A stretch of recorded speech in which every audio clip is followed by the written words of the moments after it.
joyeux, bénissons le Seigneur. Chantons et célébrons ses louanges, adorons avec foi le Sauveur. Nous joignons aux célestes phalanges. Gloire à Dieu, gloire à Dieu, que ce chant retentisse en tout lieu. Gloire à Dieu, que ce chant retentisse en tout lieu. Gloire à Dieu, que ce chant retentisse en tout lieu. Gloire à Dieu, que ce chant retentisse en tout lieu. Fidèles téléspectateurs de la télévision de l'Église méthodiste unie Côte d'Ivoire, Espérance TV, soyez salués. Même rendez-vous, même heure, même fidélité, par la grâce de Dieu, nous sommes là encore en ce jour pour parcourir ensemble avec vous les merveilleuses histoires et les témoignages édifiants derrière nos cantiques. Le décor est déjà planté. Le cantique que je vous propose aujourd'hui, c'est « Tous joyeux bénissons le Seigneur ». Ce cantique, n'est-ce pas, a pour base biblique l'évangile selon Jean au chapitre 14, les versets 2 à 3, qui dit ceci. « Il y a plusieurs demeures dans la maison de mon Père. Si cela n'était pas, je vous l'aurais dit. Je vais vous préparer une place. Et lorsque je m'en serai allé pour vous préparer une place et que je vous aurai préparé cette place, je reviendrai et je vous prendrai avec moi afin que là où je suis, vous y soyez aussi. » Bénissons le nom du Seigneur qui permet que nous soyons là en bonne santé. C'est une grâce. Il n'est pas évident de se lever chaque matin. Dieu nous renouvelle le souffle de vie. Pourquoi faire? Pour le louer, pour le célébrer. Alors, notre cantique aujourd'hui, « Tous joyeux bénissons le Seigneur » est extrait de « À toi la gloire » au numéro 61, « Chant de victoire » au numéro 293, « Gloire à Dieu » bien sûr au numéro 283, « Hymne et louange » au numéro 605 et « Sur les ailes de la foi » au numéro 475. Alors ce merveilleux cantique dont le thème est la joie dans le ciel. Vous allez comprendre tout à l'heure, fidèles téléspectateurs, pourquoi le thème de ce cantique est la joie dans le ciel. Alors, toujours deux personnes ici dans ce cantique, le docteur Sanford Fillmore Bennett et le musicien Joseph Philbrick Webster. Voici les deux personnes qui nous donnent ce merveilleux cantique de joie que nous chantons dans nos différentes assemblées. Alors, Sanford Bennett, il est né le 21 juin 1836 à Eden, dans le comté d'Erie, à New York, aux États-Unis. Lui et ses parents se sont installés à Plainfield, dans l'Illinois, quand il avait 2 ans. Il a travaillé dans des fermes pendant qu'il préparait ses études. C'était un lecteur vorace, quelqu'un qui aimait la lecture. À 16 ans, il va rentrer à l'Académie Vaughan. 2 ans plus tard, il va commencer à enseigner à Wauconda. En 1858, il entre à l'Université du Michigan avant d'avoir par la suite la charte des écoles Richmond dans l'Illinois. Il va démissionner et il va être éditeur associé du journal The Independent. Il est décédé le 11 juin 1898 à Richmond, dans le comté de Wayne, dans l'Indiana, aux États-Unis. C'était un médecin, il a étudié la médecine et il a fait la pharmacie. La musique du cantique est de Joseph Philbrick Webster. Alors Webster, lui, il est né le 22 février 1819 à Manchester, dans le New Hampshire, aux États-Unis. Poète américain, Webster était un grand chanteur avec des capacités vocales extraordinaires. Peu avant 1859, Webster a développé ce qu'on appelait communément de Lake Michigan Throat, c'est-à-dire la gorge du lac Michigan, une forme grave de bronchite qui va le forcer à abandonner sa carrière de chanteur et à déménager avec sa femme et ses enfants plus au sud et loin du lac à Elkhorn.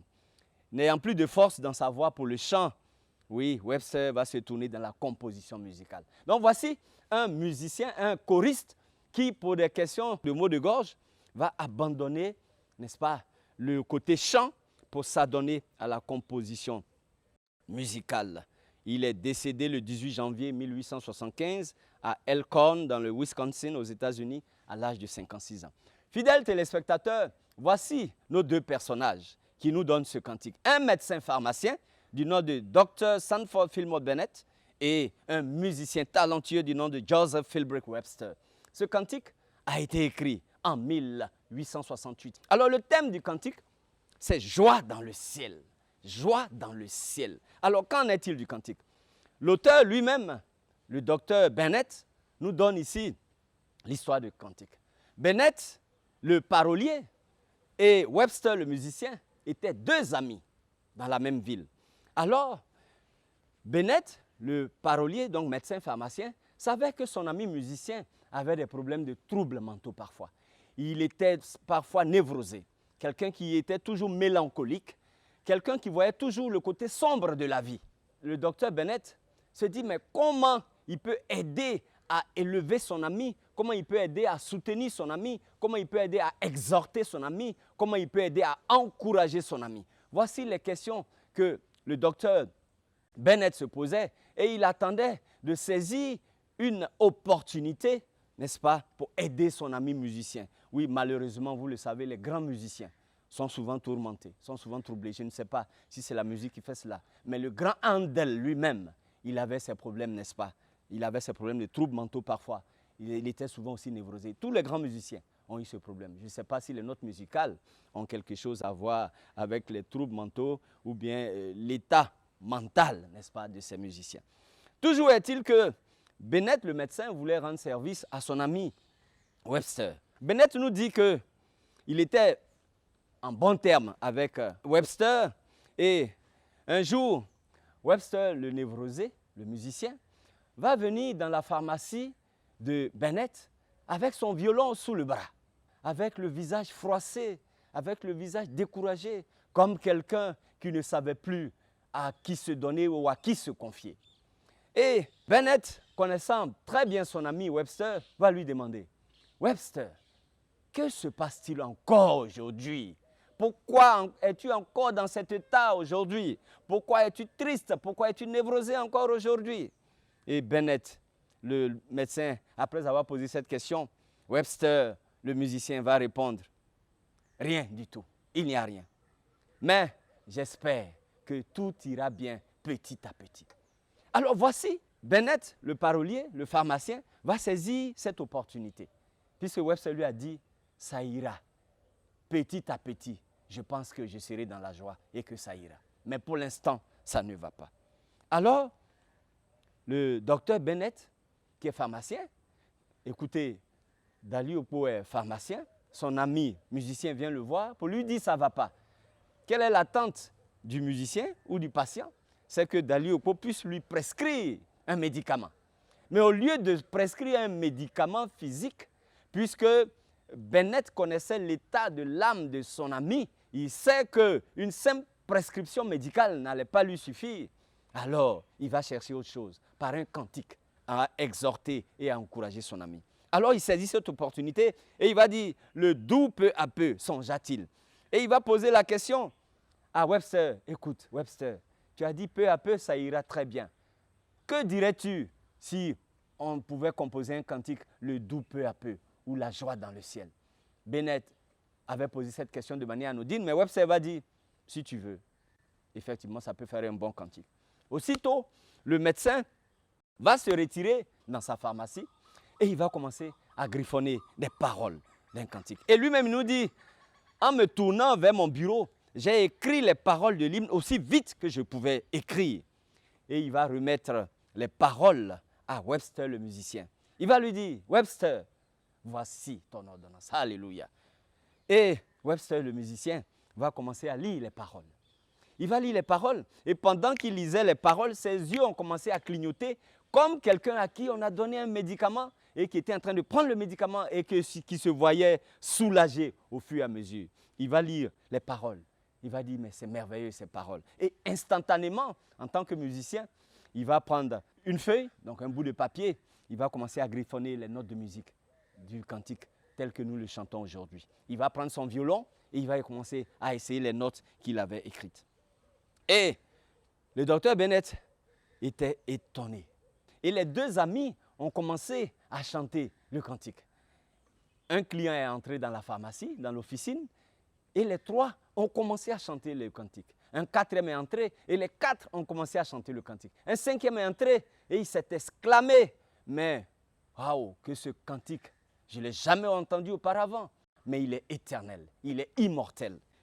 Fidèles téléspectateurs, ce cantique, depuis, des enregistrements mémorables ont été réalisés au fil des années par des personnes qui n'étaient même pas chrétiennes. Je citerai pêle-mêle Elvis Presley, le grand rocker américain, Louis Armstrong, le grand jazziste ou jazzman américain, Johnny Cash, Glenn Campbell, Dolly Parton, Willie Nelson, Loretta Lynn et Kenny Rogers.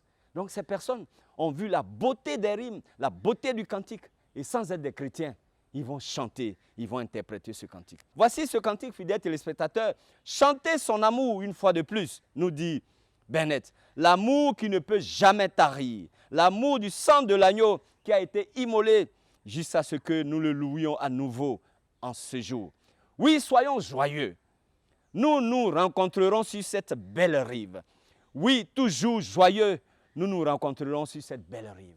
Nous nous rencontrerons sur cette rive éternelle. Nous nous rencontrerons dans cette cité d'or. Nous nous rencontrerons sur ce rivage immortel. Voici le cantique. Il y a plusieurs rémissions des péchés, nous dit Bennett. Et la guérison pour tous ceux qui se laveront dans le précieux sang qui donne la vie. Il y a la vie éternelle et la joie à la droite de Dieu au travers du sang de Christ, même maintenant. Alors que nous goûtons à son amour, nous sommes remplis de joie en son nom.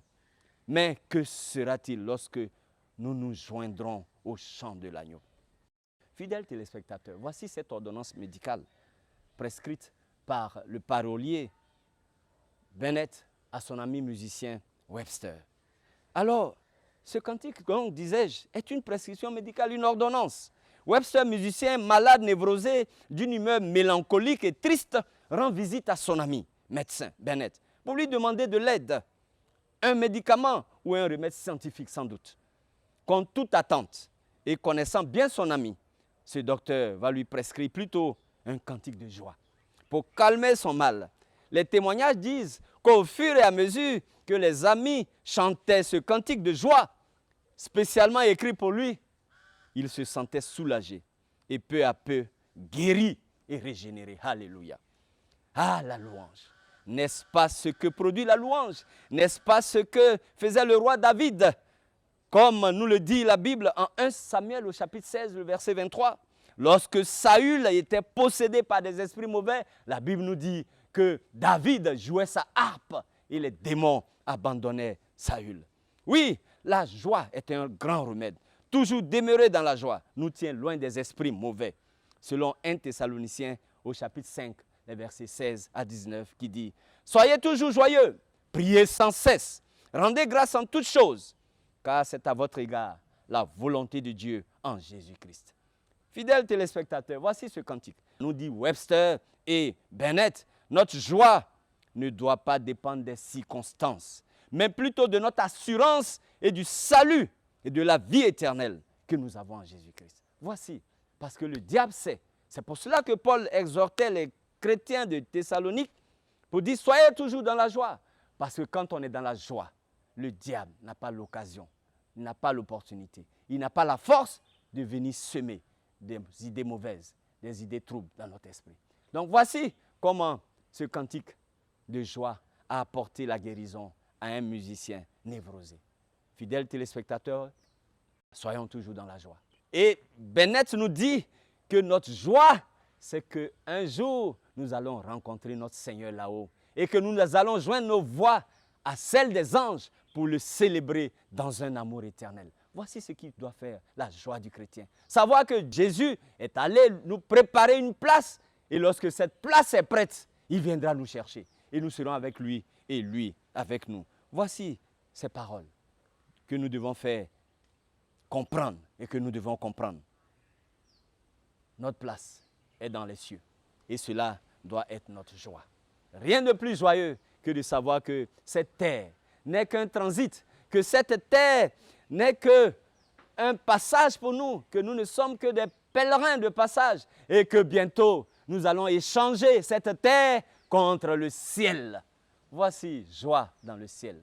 Fidèles téléspectateurs de la télévision de l'Église méthodiste unie Côte d'Ivoire, soyez bénis et soyez toujours dans la joie. Je ne sais pas quelle situation vous traversez, mais ne vous laissez pas emporter par le découragement. Ne vous laissez pas emporter par la mélancolie. Ne vous laissez pas emporter par la névrose. Soyez toujours joyeux parce que Dieu vous prépare une place. Et lorsque ce corps mortel aura été détruit, vous trouverez une demeure éternelle dans la maison de notre Père. Soyez bénis et encore disons, tous joyeux, bénissons le Seigneur.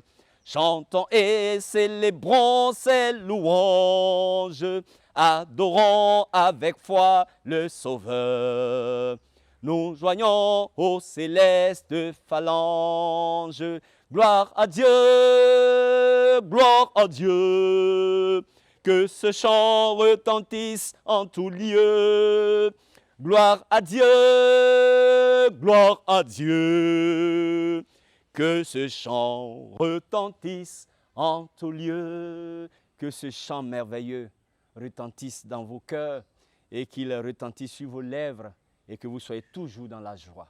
Soyez joyeux, soyez toujours dans la joie et nous nous verrons encore pour un prochain rendez-vous. D'ici là, que Dieu vous garde au nom de Jésus. Amen.